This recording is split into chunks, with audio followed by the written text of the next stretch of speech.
मन के पास एक बड़ा प्यारा हथियार है, और जिस दिन तुमने उस हथियार को अपने हाथ में लेकर पलटवार कर दिया, मन खत्म। हमारी माता जी कहती कि जब तुम्हारे मैं वीडियो देखती हूं तो मुझको बहुत हंसी आती है। इज्जत भिखमंगों की होती है, गरीबों की। गरीब आदमी क्या कहता है, भैया पैसा नहीं कमाएं लेकिन इज्जत बहुत कमाएं। लुंगी के नीचे कच्छा नहीं पहने हो। इसीलिए मैं बार बार तुमसे कहता हूं कि पढ़ के कोई महान नहीं हुआ। सारे साइंटिस्टों के बारे में पढ़ो, देखो जितने लोग तैयारी करते हैं आईएएस की, उसमें 90% लोग सिर्फ इसलिए फेल होते हैं, जैसे आज तुम्हारे ऊपर हंसते हैं ऐसे मेरे ऊपर हंसते थे, कुछ नहीं कर पाओगे।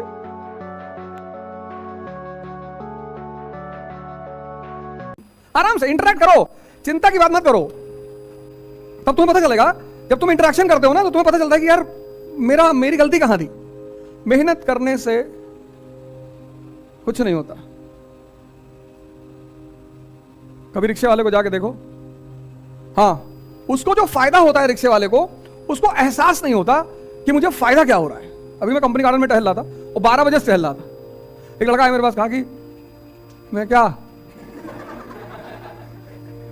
सोच रहा था कि बताओ इतनी धूप में 4 लोग टहल रहे हैं, और कल खाना खूब खा लिया, मिठाई खा लिया करीब 1.5 किलो। मिठाई नहीं छूट सकती, मिठाई ही खानी है जीवन में। और मीठा खाने का एक नियम है, 1 किलो मिठाई मतलब 10 किलोमीटर की दौड़। और कल दौड़े ही नहीं, तो वो सारा मीठा जो कन्वर्ट ही नहीं हो पाया। तो आज चला है 12 बजे कंपनी गार्डन, तो हमें 2 सीन पैरेलल चल रही थी। एक सीन क्या थी, एक लड़का था 13-14 साल का, खुदाई कर रहा था फावड़ा लेकर, और पसीना बह रहा था उसके ठीक सामने एक जोड़ा बैठा हुआ था उसी उम्र का। आमने सामने सीन थी। गेट नंबर 3 जाओगे तो देखो कि वहां खुदाई चल रही है। गेट नंबर 3 के पास कुछ नाला वाला बना रहे हैं, कुछ बना रहे होंगे, कुछ बना रहे हैं शायद, हाँ। और वो गंगानाथ परिसर के पास उधर आज मैंने देखा बड़े लड़के उधर पढ़ रहे थे बेचारे, वो सब फोल्डिंग वोल्डिंग वाला ला के बेचारे पढ़ भी रहे थे कई सारे लोग। तो 2 सीन पैरेलल थी। एक वो लड़का 13-14 साल का फावड़ा लेके चला रहा था और पसीना बह रहा था। मैंने कहा देखो ये शक्ति अर्जित कर रहा है, और ये शक्ति का व्यय कर रहा है। जो व्यय कर रहा है उसे मजा आ रहा है, और जो अर्जित कर रहा है वो दुखी है। जबकि खुशी किसको होना चाहिए, जो अर्जित कर रहा है। तो 13 साल 14 साल का लड़का फावड़ा चला रहा, पसीना बह रहा, शक्ति पैदा हो रही है।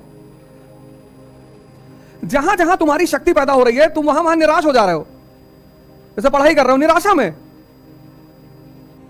तुम पढ़ाई कर रहे हो निराशा में, तुम करो साहब हमको पढ़ने का मन नहीं है, तब करोगे क्या? किस किस चीज का मन है बताओ? लिखो एक कागज में किस चीज का मन है, तुमको अपने ऊपर हंसी आएगी। मन के पास एक हथियार है आदमी को बर्बाद करने का। उस हथियार का नाम क्या है? बड़ा प्यारा हथियार है मन के पास, व्यक्ति को बर्बाद करने का। उस हथियार का नाम क्या है? चिंतन तो बड़ी अच्छी चीज है यार। मन के पास एक बड़ा प्यारा हथियार है, और जिस दिन तुमने उस हथियार को अपने हाथ में लेकर पलटवार कर दिया, मन खत्म।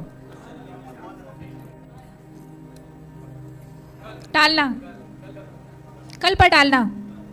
हाँ हाँ, सुन लिए। ये मन का हथियार है। इसे कहो योग करना है, कहेगा कल। इसे कहो ध्यान करना है, कहेगा कल। इसे कहो पढ़ना है, कहेगा कल। ये नहीं कहता नहीं करेंगे, नहीं करे तो पकड़ में आ जाए। तुम इसकी देखो शातिर बना, ये कहता ही नहीं कि नहीं करना है, कहता करेंगे कल, और कल आता नहीं। जिस कल का तुम इंतजार कर रहे थे वो आज है। तो दुनिया में सबसे बड़ा स्कैम है कल। इसे कहो पार्टी करना है आज, शादी अभी। कुछ चीजों के लिए तुरंत तैयार है, तुरंत, बस अभी करा दो भैया। अगर तुमने इस चीज को रिवर्स कर दिया कि आज पढ़ेंगे कल पार्टी करेंगे, जैसे ये तुमको कल पे टलवाता है ना, तो जिन चीजों को ये तुमको कल पे टाल रहा है, तुम उससे कहते हो कि नहीं आज पढ़ ले 4 घंटा, और इसको तुम छोटे छोटे टारगेट दिया करो। इसकी एक और दूसरी कमी ना बन, ये बड़ा टारगेट बनाता है। कहता कल जो है सुबह 8 बजे से 12 तो कम है, कहेगा सुबह 8 बजे से 7-8 बजे रात तक तो खींच देंगे, पढ़ेंगे नहीं, खींच देंगे। और इतना तुम्हें अंदर से उत्साहित रखेगा कि कल सब तुम्हारा खत्म करवा देगा। और जो सुबह 8 बजे का कहेगा बारिश हो रही, गेहूं फसल खराब हो गई, किसान बेचारे परेशान हैं। तुम्हारा भोजन बहुत संतुलित होना चाहिए, भोजन पर बड़ी निगाह रखनी चाहिए, धर्म का पालन करना चाहिए। हमारी माता जी कहती कि जब तुम्हारे मैं वीडियो देखती हूँ तो मुझको बहुत हंसी आती। बचपन से देखा है ना, लेकिन आज वो चीजें इतना काम आ रही हैं, इतनी कोई डरा नहीं पा रहा है। इतना इतना कांड कर भाई, टीचर डॉक्टर वकील, इन तीनों में से तीनों का क्या बिगाड़ दो? मानसिक संतुलन खत्म। मैं भैया परसों शाम को बैठा था, एक साहब का फोन आया, अरे बोले गजब हो गया। मैंने कहा वर्ल्ड वॉर शुरू कर रहे, हमेशा मजाक के मूड में रहते हो। अरे मैंने कहा क्या हुआ? अरे बोले तुम्हारा फेसबुक पेज है। मैंने कहा मेरा तो 10-20 हजार है। एक पेज पे गंदी गंदी तस्वीरें लगी हैं। गंदी गंदी तस्वीरें? मैं सोचा गोबर ओबर का तस्वीर डाल दिए होंगे साले, वही गंदी हुआ। मैंने कहा लिंक भेजो, लिंक भेजा तो देखा नग्न तस्वीरें थी उसमें। मैंने कहा तुम गलत बोले, नग्न तस्वीरें हैं। अरे गंदी नहीं है। मार देंगे मुक्का के, मारे बड़ा हाहाकार मचा। अरे कितनी बेइज्जती हो रही। मैं कौन सा मुगल फैमिली से हूं कि मेरी इज्जत है? इज्जत भिखमंगों की होती है, गरीबों की। गरीब आदमी क्या कहता है? भैया पैसा नहीं कमाएं लेकिन इज्जत बहुत कमाएं। लुंगी के नीचे कच्छा नहीं पहने हो। कभी जिंदगी में फालतू चीजों के चक्कर में मत पड़ना। अगर तुम जीवन में फालतू की चीजों के चक्कर में पड़े तो तुम गए, तुमको समाज उलझा देगा, तुमको समाज उलझा देगा। मेरी शादी थी यहीं इलाहाबाद में हुई, ससुराल में यही है, इसीलिए यहां टिके रहने का बताया। पर मैं जाता नहीं कभी। और जब मैं जिस दिन 1 मई को शादी हुई थी, आ रही 1 मई, मैं यहां पहुंचा, दाढ़ी बड़ी, टी शर्ट पहने, जीन्स पहने और वो शूज। तुम्हारे एक सीनियर थे, कहीं भैया तुम्हारी शादी है आज। हमने कहा तो? अरे बोले दाढ़ी वाड़ी तो बढ़वा लो यार। अरे मैंने कहा सर कैसी बातें कर रहे हो, दाढ़ी से शादी होगी? तो यही एक दुकान है आगे, जो खादी आश्रम आश्रम वाली लाइन नहीं है, सिविल लाइंस में उस तरफ मेन मार्केट जो है सुभाष चौराहा वाली, वहीं पे एक आरिफ भाई दुकान है। तो वो बेचारे उनको बुलाए, कहे पागल वागल हो, बेइज्जती हो जाएगी। कोई बेइज्जती नहीं होगी, मिडिल क्लास की कोई बेइज्जती नहीं होती, तुम चिंता मत किया करो। ये जो शाही वर्ग है ना, ये हम लोग को 2-3 बातों पे डराता है। कहता तुम्हारी इज्जत चली जाएगी, गई है ही नहीं। ये तुमको इन सब चीजों से बांध लेगा, डराएगा तुमको, जेल चले जाओगे। हाँ तो इतने राजनेता जेल गए, किसी की इज्जत गई? मनीष सिसोदिया अंदर, राहुल गांधी जी जाने की तैयारी कर रहे हैं, कह रहे जमानत नहीं ले रहे हैं, जमानत ही नहीं ले रहे हैं। पार्टी परेशान है कि भैया जमानत तो ले, हाई कोर्ट में अपील करो। कहा अपील ही नहीं करेंगे, चुनाव आ गया, और राहुल जी जेल चले आएंगे, उनकी बहन घूमेगी देश भर में, मेरे भाई को बंद कर दिया। लालू जी इतने दिन अंदर रहे, और हमारे श्रद्धेय भगवान कृष्ण पैदे भाई हुए। ये सब टेंशन मत दिया करो फालतू का।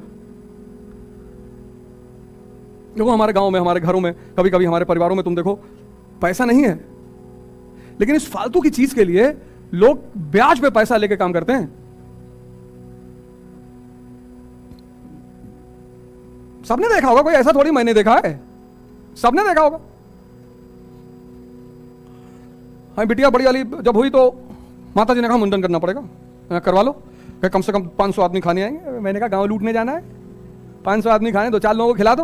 अरे भैया जमार के लो, अबे भाड़ में गए जमार के लो, हाँ पैसा नहीं है, गोली खरीदने का पैसा नहीं, तुम जो है 500 लोग खड़ा कर दो, डाका डालने, फिर तुम बदतमीजी वाली बातें कर रहे हो। अरे तो कहां से दें तुमको पैसा? मैंने कहा फालतू की कोई नाटकबाजी घर में नहीं होगी, मुंडन कराइए और 2-4-5 लोग जो है उनको भोजन कराइए और खत्म। सब फालतू की चीजों के चक्कर में कभी मत पड़ना, नहीं तो ये चीजें तुम्हारे दिमाग में कभी नहीं बैठेंगी।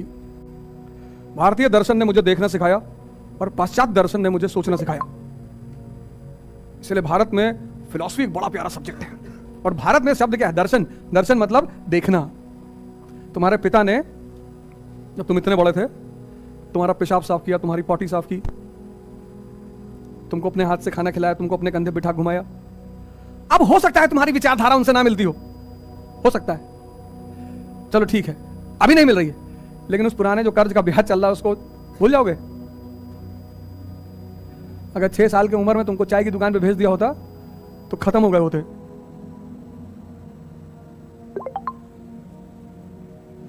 आज मैं लोगों को तो क्या देता हूं, अरे हमारा पापा हमारे ऊपर विचार थोप रहे हैं। कोई बात नहीं, हमारे जमाने में मोबाइल था ही नहीं, कितना बड़ा जनरेशन गैप हो गया है। भाई तुम्हारा भी पिता हमारी उम्र से ज्यादा थोड़े होंगे, हमारी उम्र के ही होंगे। और हम पहली बार जो मोबाइल खरीदे 5110, वो 50 किलो का मोबाइल लिया था, इतना बड़ा मोबाइल था 5110 नोकिया का। वो मारने में ज्यादा काम आता था, मार दी किसी का सर फट गया। ये तो तुम्हारे हाथ में स्मार्टफोन से, तो कितना बड़ा जनरेशन गैप हो गया है। इसलिए जिसको दिखाई नहीं पड़ता ना, उसको समझाया नहीं जा सकता। भारत ने एक बहुत अच्छी बात कही कि जो दिखाई पड़े वो ज्ञान, पढ़ना मतलब कुछ नहीं। इसलिए पश्चिम में आज तक बुद्ध नहीं पैदा हुए, पश्चिम में विचारक पैदा हुए। विटगेंस्टाइन, डिकार्ट्स, स्पिनोजा, लाइबनीज, कांट, इमैनुअल। पर आज तक पश्चिम में संत पैदा नहीं हुए। और पश्चिम में फिलॉसफी का मतलब है लव फॉर नॉलेज, ज्ञान के प्रति प्रेम। और भारत में दर्शन का मतलब है जो देखा गया। इसीलिए मैं बार बार तुमसे कहता हूं कि पढ़ के कोई महान नहीं हुआ। सारे साइंटिस्टों के बारे में पढ़ो, देखो मैडम क्यूरी, आइंस्टीन, इनको कहीं से विचार ही तो आया। किसी किताब में थोड़ी। एडिसन की कहानी पढ़ो, जिसने इलेक्ट्रिसिटी वाला जो साइंटिस्ट है, उसके टीचर ने क्या कहा उसकी मां से कि मंद बुद्धि है तुम्हारा लड़का ये। उसकी मां ने वो लेटर कभी एडिसन को दिखाया ही नहीं। एडिसन के प्रिंसिपल ने लेटर लिखा कि तुम्हारा बच्चा ये स्पेशल चाइल्ड है, मंद बुद्धि है, इसको ले जाओ, ये नहीं कुछ कर पाएगा।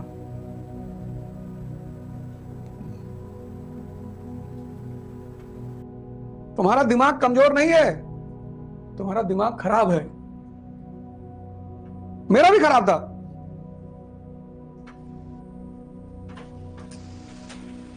तुम्हारा दिमाग कमजोर नहीं है। हमको भी लोग कहते थे कुछ नहीं कर पाओगे, आईएएस की तैयारी है, हंसते थे लोग मेरे ऊपर।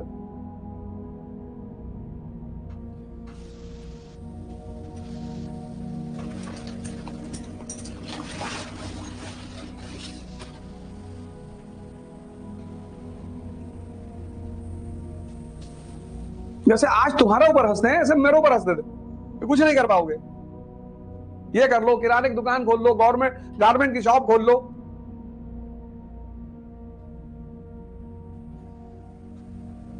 पर मुझे आशा की किरण मिली भारत के संतों में। एक दो नोट नकली निकल गया 50,000 की गड्डी में, तो सारे गड्डी सारी नोट फाड़ डालोगे?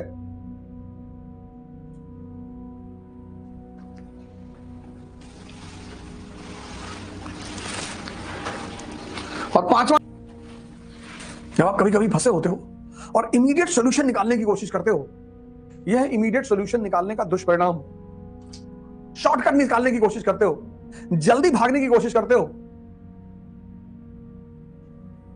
जितने लोग तैयारी करते हैं आईएएस की, उसमें 90% लोग सिर्फ इसलिए फेल होते हैं क्योंकि वो जल्दी में है।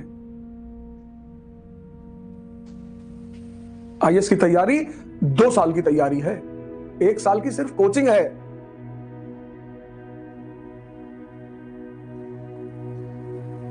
कल मैं इंटरव्यू सेशन ले रहा था, उसमें लड़का पाटन का आया, विपुल भाई, 22 साल का लड़का। मैंने कब तैयारी शुरू की? कहा सर 18 साल से। 18 साल की उम्र से मैंने पढ़ना शुरू कर दिया था। भगवान करे उसका इस बार सिलेक्शन हो जाए। विपुल भाई पाटन से, नाम लिख लेना, हो सकता है सिलेक्शन हो जाए उसका। 22 साल का। उसने कहा सर 18 साल से तैयारी शुरू कर दिया था।